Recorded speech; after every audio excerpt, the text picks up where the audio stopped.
Hello and welcome to Present Studios. In this video, I am going to discuss how to make your own image viewer in Python. As you can see, I have a window opened on my screen. This is the window that I have created using Python and using PySimple GUI package. Now let's move to code and see how we can create this. First of all, in this part of code, I have defined first list column. This is basically this first part of the window that we're defining here. First of all, we are displaying a text, and then we are creating a text box and enabling the events and assigning a folder key to it. This is the text box that we have created. And then in this line, we are creating a browse button that you can see here in the window. Then we are creating a list box in which the list of the images in selected folder will be displayed. This is the list box in the window. And now the second column that we have on the right side of the window is defined here in this part of the code. In this part we are not doing much, we are just displaying a text, and then we are displaying the name of the image that we select from the window, and then in this line we are displaying the name of the image that will be selected from the list box, and here in this line of code we are going to display the image. Next we are defining a layout using the columns that we have created, and here we are using a default separator of the simple GUI package that we imported, and you can see this thin line is the separator between the two columns. Then we are creating a window using the object of the PySimple GUI, and we are naming this window image viewer, and we are using the layout that we defined above. And here you can see the title of the window is displayed. Now here in the while loop, we are implementing the main functionality of how to choose an image and how to display it on the window.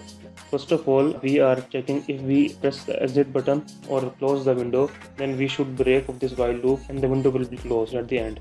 And secondly, if the event of folder is captured in the window, this event will be captured if we browse and choose a folder from this window. Secondly, we are creating a folder variable and assigning the values of this folder key to this variable.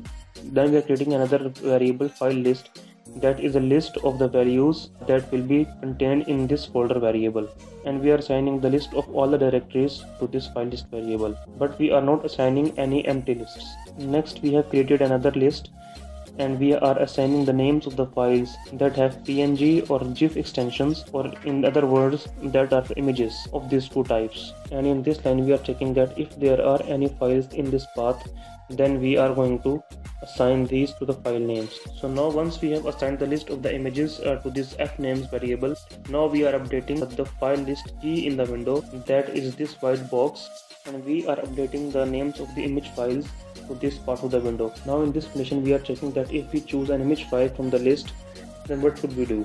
Then we should join the folder name and the file name and assign this string to the file name variable, and then again we are using this file name variable to display the name of the file on the right column of the window, and then displaying the image on the right column of the window. Now let's run the code and see if this works.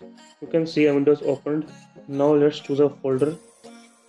I have chosen a folder named arithmetic operators, and now in this window all the image files are displayed that are present in the arithmetic operators folder. Now if we select this file, an image is displayed on the window, you can see here. Similarly, select another folder that does not contain any image files, then this will be empty. And if we select again this folder, then it will again start showing this file that is contained in this folder. And remember, this will only display .png and .gif files. That's it for today's video. Don't forget to like, share, subscribe. See you in the next one.